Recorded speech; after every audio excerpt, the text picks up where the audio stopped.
जय हिंद दोस्तों, लोक प्रधान न्यूज़ चैनल में आप सभी का स्वागत है। आज हमारे स्टूडियो में खास मुलाकात के लिए रियाज सैयद, जो कि सोलापुर की मशहूर व मारूफ शख्सियत है, जो अपने सामाजिक काम के लिए जाने जाते हैं। इन्होंने गरीबों के लिए बहुत सारी कोशिशें और काविशें की हैं।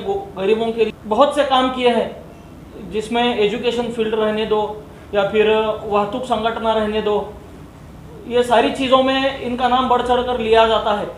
तो इनके तारुफ में बस हम इतना ही कहेंगे कि ये MIM व्हीकल विंग के अध्यक्ष हैं, प्रेसिडेंट हैं। और उसके अलावा एक नाम आज जो है, एक ऐसी वजह से भी नाम इनका बहुत मशहूर हो गया है कि इन्होंने एक मल्टी स्पेशलिटी हॉस्पिटल की इनॉग्रेशन करके एक काम स्टार्ट किया है हॉस्पिटल का, जो काबिले दाद है, काबिले तारीफ है। तो रियाज सैयद साहब का हम हमारे स्टूडियो में लोक प्रधान न्यूज़ चैनल की तरफ से इस्तकबाल करते हैं। अस्सलाम वालेकुम। मैं तहे दिल से शुक्रिया अदा करता हूँ लोक प्रधान न्यूज़ चैनल का, जिन्होंने मुझे यहाँ पे आज बुलाया और मेरा इंटरव्यू ले रहे हैं। तो मैं उतनी बड़ी शख्सियत नहीं हूँ जितना कि हमारे गफूर भाई ने बताया कि हम बहुत बड़ी शख्सियत है बोल के। हाँ, अल्हम्दुलिल्लाह मैंने काम के ज़रिए अपना नाम बनाया है। मेरा एक ही मकसद है कि मैं जब भी काम करूं वो गरीबों के हित के लिए, उनके फ़ायदे के लिए काम करूं। इसी मकसद को सामने रखते हुए मैंने हमेशा जो भी काम किया है वो लोगों के फ़ायदे के लिए और अल्लाह के रज़ा के लिए किया है। तो हम लोग आगे बातचीत बढ़ाते हुए रियाज सैयद साहब से सबसे पहला सवाल ये करेंगे कि आपका एजुकेशन कहाँ तक हुआ है? अल्हम्दुलिल्लाह मेरा एजुकेशन पहली से 10वीं कैंप स्कूल में हुआ। 10वीं से 11-12 जो है महिंदरगी में Alhaj Zainab B Shabdi junior college में हुआ और BA सोशल कॉलेज में हुआ। उसके बाद मैं गवर्नमेंट पॉलिटेक्निक में कंप्यूटर हार्डवेयर किया। ठीक है।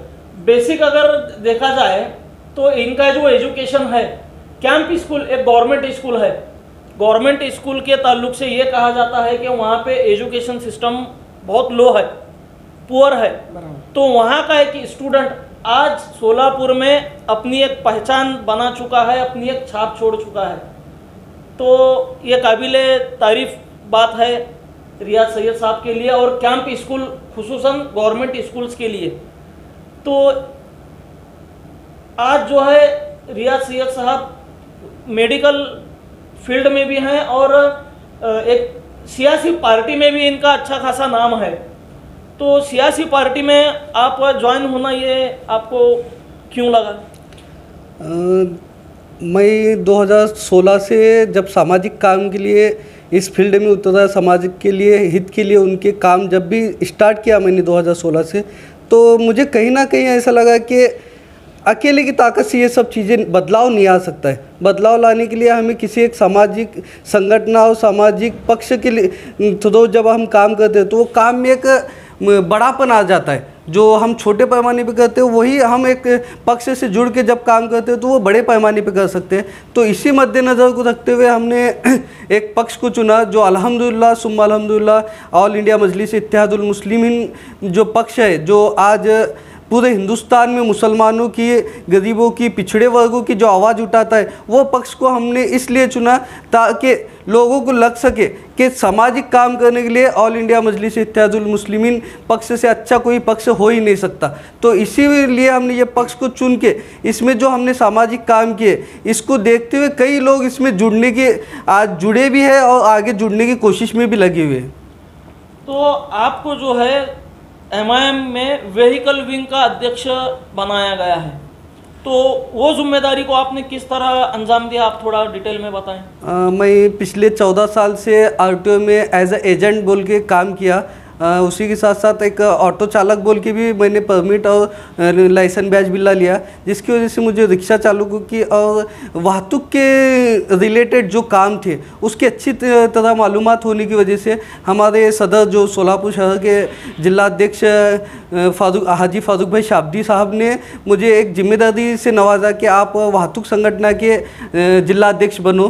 तो अल्हम्दुलिल्लाह जिस तारीख से दिसंबर 2020 को जब उन्होंने मुझे ये पद दिया, तो उस तारीख से हमने वाहतूक रिलेटेड जो भी समस्याएं आती थी या जो भी प्रॉब्लम्स आती थी, तो हमने वाहतूक संगठन रिलेटेड में उनके पूरे प्रॉब्लम्स हल किए। जैसे कि कोविड पीरियड में जब गवर्नमेंट ने डिक्लेयर किया कि रिक्शा चालकों को 1,500 मुआवजा दिया जाएगा, तो वो 1,500 मुआवजा देने के लिए हमने ख़ास तौर पे एक ऐसी मुहिम की और जिलाधिकारी या मुख्यमंत्री साहब के वहाँ निवेदन दिए कि इसको सरल और आसान तरीके से बनाया जाए, जो कि ऑल इंडिया मजलिस इत्तेहादुल मुस्लिमीन वाहतूक संगठन ने अपने कार्यालय में तकरीबन 2,500 रिक्शा चालकों के फॉर्म्स भरे और उनको वो अनुदान दिलाया। इसी के साथ साथ जब भी ईंधन वाड़ हुआ है तो वाहतूक संगठन ने वो ईंधन वाड़ के लिए आंदोलन किया था। और उसके साथ साथ रिक्शा चालकों के सबसे बड़ा जो मुद्दा था हमारा ऑटो रिक्शा का, कि ऑटो रिक्शा की जो इलेक्ट्रिक मीटर्स होते हैं जो हर साल पासिंग के लिए चेक किया जाता है, तो वो इलेक्ट्रिक मीटर जो थे उसकी टेस्टिंग जो होती थी पूना में होती थी। तो हम सोलापुर से पूना जाना, वहाँ पे टेस्टिंग करना, फिर वहाँ से सोलापुर आना, इसमें एक तो खर्चा आना जाने का बहुत ज़्यादा, उसमें वहाँ पे टाइम वेस्ट बहुत होता था। तो हमने ऑल इंडिया मजलिस इत्तेहादुल मुस्लिमीन वाहतूक संगठन ने माननीय जिलाधिकारी साहब और डिप्टी RTO इनको बार बार निवेदन दिया, यहाँ तक कि उनको अल्टीमेट भी दिया था कि आने वाले 8 दिन में, जब तक ये आने वाले 8 दिन में अगर electronic meter testing centre Solapur में नहीं खुलता है तो हम एक बड़े पैमाने पे आंदोलन करेंगे। इसकी दखल लेते हुए माननीय जिलाधिकारी साहब ने गवर्नमेंट पॉलिटेक्निक सोलापुर में यहाँ पे मीटर टेस्टिंग शुरू किया। ये ऑल इंडिया मजलिस इत्तेहादुल मुस्लिमीन वाहतूक संगठन के लिए बहुत ही फ़ख्र की बात थी, क्योंकि आज तक सोलापुर में ऐसा मसला था कि हर एक चीज़ सोलापुर से पूना जाती थी, लेकिन हमने पूना से खींच के सोलापुर को लाने का एक श्रेय जो मिला है वो ऑल इंडिया मजलिस इत्तेहादुल मुस्लिमीन वाहतूक संगठन को मिला है। ये वाकई में काबिल तारीफ बात है कि रियाज सैयद साहब और MIM पार्टी के तरफ से एक बहुत ही अच्छा इकदाम उठाया गया, जिसकी वजह से जो रिक्शा चालक हैं, रिक्शा चालक यानी सोलापुर में मैक्सिमम लोग रिक्शा चलाकर अपना गुजारा करते हैं, तो उसमें जो मीटर के ताल्लुक से जैसा आपने बताया कि वो चीज़ अगर इधर पर यहाँ सोलापुर में टेस्टिंग हो रही है तो उसमें रिक्शा चालकों का वक्त बच गया, पैसा बच गया, फिर उसमें जो डेली रूटीन लाइफ है उनकी वो डेली रूटीन लाइफ भी डिस्टर्ब नहीं हुई, जिसमें अखराजात भी आ जाते। तो ये काबिल तारीफ़ और काबिल मुबारकबाद काम आपने किया है। अच्छा, जैसा आपने बताया कि 2016 से MIM पार्टी या फिर सोशल वर्क आपने शुरू किया, तो आपने MIM पार्टी को ही क्यों चुना? बाकी दूसरे भी पार्टी थे ना, कांग्रेस है, राष्ट्रवादी है, सेना है, भाजपा है, फिर लाल बोटा है, गरीबों की मदद करने वाली।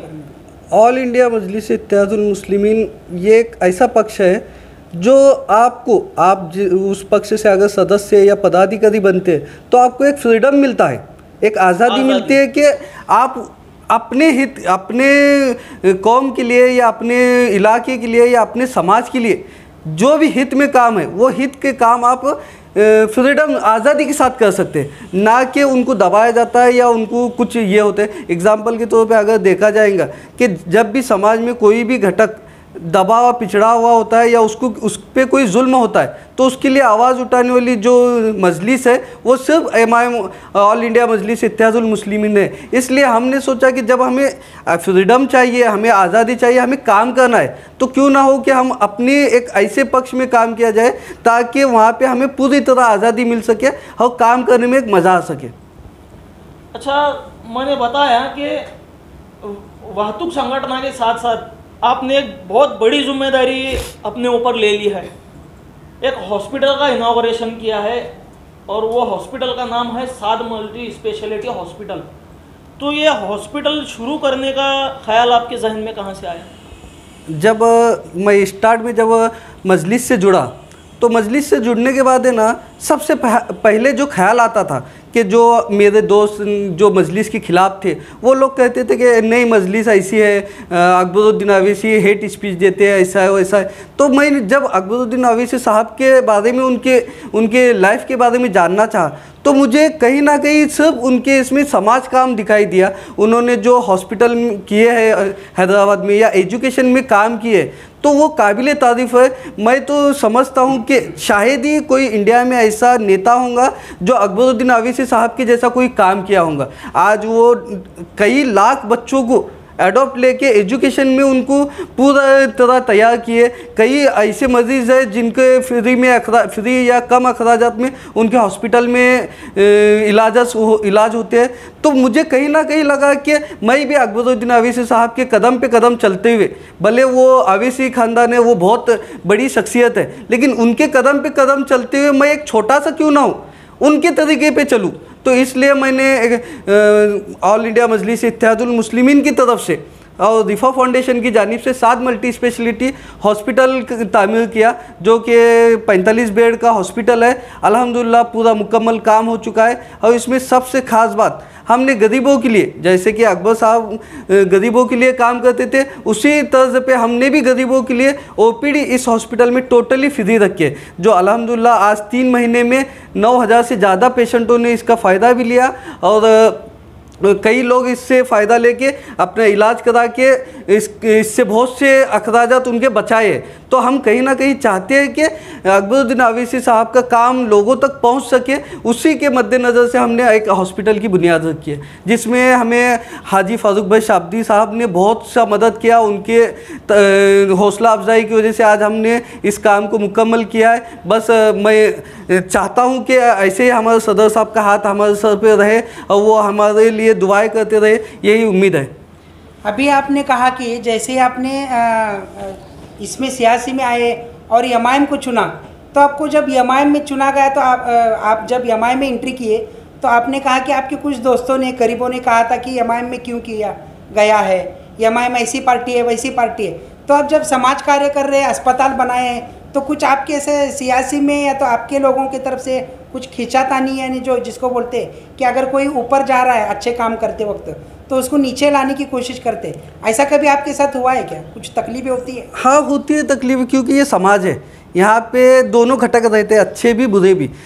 हमें एक पहली बात तो अच्छे घटक के साथ मिलके चलना है और जो बुरे लोग होते हैं उनको अनकेयर करना होता है। क्योंकि मैं जब यहाँ पे अच्छे काम करने के लिए जब निकला, सामाजिक काम करने के लिए, तो कई लोग ऐसे भी मिले कि जिन्होंने मेरी वाहवाही की, मेरी तारीफ़ की, मुझे दुआएं दी। लेकिन कई ऐसे भी लोग मिले जो चाहते थे कि इसको यहीं पे दबाया जाए, इसको बढ़ने ना दिया जाए। जैसे कि हॉस्पिटल में कई मरतबा हॉस्पिटल के लाइसेंसिंग के काम के लिए बोलो या दूसरे कामों के लिए जो तकालीफ आए, जैसे कि स्टार्ट में जब मैं हॉस्पिटल का इनॉग्रेशन, हॉस्पिटल की बुनियाद रखने का फैसला किया और उसका ऐलान किया, तो कई लोगों ने कहा कि ये तो इलेक्शन स्टंट्स है, इलेक्शन के आने तक सिर्फ हॉस्पिटल का नाम रहेगा, उसके बाद वहाँ पे जिम बनेंगे या फिर अपार्टमेंट बनेंगे या कमर्शियल कोई काम करेंगे। लेकिन जैसे जैसे इलेक्शन अल्हम्दुलिल्लाह पीछे भी गया और लोग देखते गए कि हॉस्पिटल बनता गया है और हॉस्पिटल कंप्लीट भी हुआ, लोगों को वहाँ पे सेवाएं भी मिली और कई लोग फिर उसके बाद रुजू भी हो गए कि हम सोचे थे कि तुम नहीं कर पाएंगे लेकिन किए। लेकिन कई लोग ऐसे थे कि जो चाहते थे कि इनको दबाया जाए, इसलिए कोई माहिती अधिकार में डाला कि ये जगह इनकी है कि देखो, ये जगह में परमिशन लिए है कि देखो, ऐसे कई। लेकिन अल्हम्दुलिल्लाह हमने सब लीगली डॉक्यूमेंट के साथ लीगली तरीके से हमने हॉस्पिटल भी बनाया और उन लोगों के लिए जो जलन हसद रखते थे उन लोगों के लिए एक हॉस्पिटल की जो इमारत है वो उन लोगों के मुंह पे तमाचा है कि जो कहते थे कि यहाँ पे कमर्शियल होगा, अल्हम्दुलिल्लाह आज 3 महीने हो गए वहाँ पे कोई कमर्शियल चीज़ नहीं है। इवन हमने ओपीडी टोटल फ्री रखी है और साथ में मेडिकल में भी जो दवाई दिया जाता है वो परचेस रेट में, सोलापुर में किसी भी मेडिकल में परचेस रेट में दवाई नहीं मिलेगी। हाँ आपको डिस्काउंट रेट में मिल सकती है, लेकिन परचेस रेट में हमने दवाई वहाँ पे दी ताकि लोगों को ये भी ना लगे कि हम ओपीडी फ्री दे, मेडिकल से इनकम लिए। तो हमने हर तरीके से लोगों के फ़ायदे के लिए हॉस्पिटल बनाए। अब जो अच्छा घटक है वो हमारे साथ है। हाँ गिने चुने जो बुरे लोग हैं जो सोचते हैं कि जलन हसद की वजह से कि इनके पास खींचे जाए, तो अल्लाह ताला इसका बड़ा हामी व नासिर है, वो हमेशा अच्छों के साथ है और बुरों को हमेशा जलील किया है। इंशाल्लाह आने वाले दिनों में भी वो जलील हो जाएंगे। अच्छा, आपने ये नहीं बताया कि आपने हॉस्पिटल की मेडिकल लाइन की तरफ ही क्यों जहन बनाया अपना? एजुकेशन फील्ड था या फिर आप लोग कोई एक बिजनेस प्लेटफॉर्म तैयार करके गरीबों को ही मदद करना, तो उनकी रोजगार देकर आप खुद भी जरिया बना सकते थे खुद के लिए पैसा कमाने का और वो लोगों को भी पैसा कमाने का ज़रिया बना सकते थे, जैसा सिलाई मशीन का है या फिर जो छोटे लेवल के बिजनेस हैं, स्मॉल स्केल जो घरों में किए जाते हैं, जैसे पापड़ बनाना है, बहुत सारे मिर्ची के पैकेजेस हैं, फिर चटनी है होममेड, ऐसे कई सारे बिजनेस हैं। आप उसमें भी इन्वॉल्व होकर बिजनेस रिसोर्स खुद के लिए भी तैयार कर सकते थे, अर्निंग रिसोर्स, और गरीबों के लिए भी कर सकते थे। आपने सिर्फ हॉस्पिटल ही क्यों चुना? जैसे कि मैंने आपको बताया कि मैं अपना आइडियल जो मानता हूँ अकबरुद्दीन अवैसी साहब को, असदुद्दीन अवैसी साहब को मानता हूँ, और इन्होंने जो राजनीतिक में रहते हुए जो सामाजिक काम किए, तो उसमें जो बड़ा हिस्सा उनका है वो है एजुकेशन और मेडिकल। तो मैंने एजुकेशन में भी काम किया हूँ। अल्हम्दुलिल्लाह मैं पिछले 2016 से आज तक 38 बच्चों को अडॉप्ट लिया हूँ एजुकेशनली।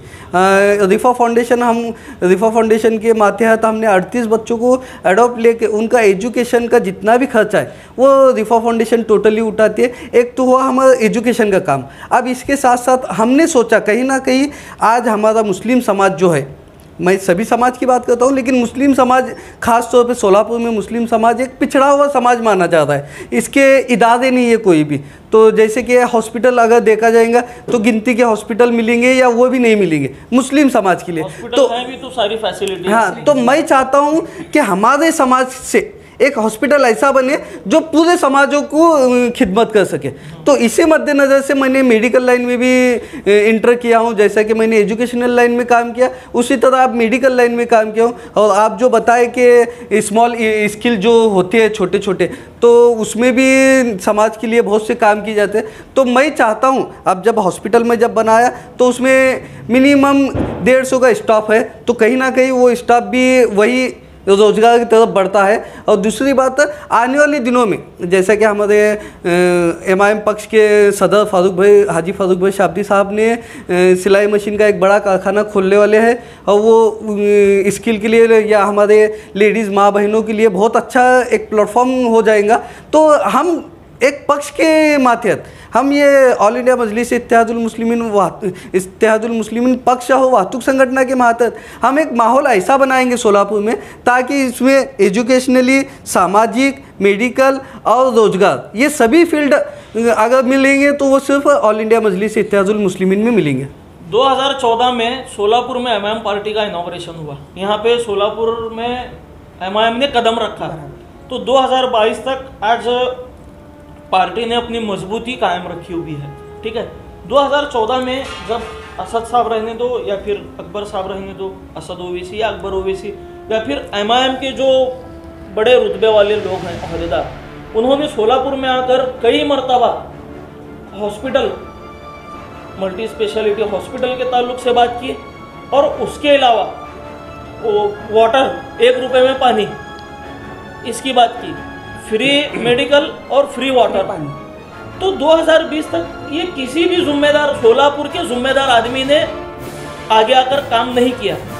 तो कहीं ना कहीं एक सवाल ऐसा है आवाम की तरफ से कि आपने अपने पार्टी में अपने कदम जमाने के लिए या फिर अपना रुतबा बढ़ाने के लिए पार्टी में अपने सियासी मफाद, जिसको हम बोलेंगे अपने सियासी मफाद के लिए आपने ये कदम उठाया मल्टी स्पेशलिटी हॉस्पिटल का।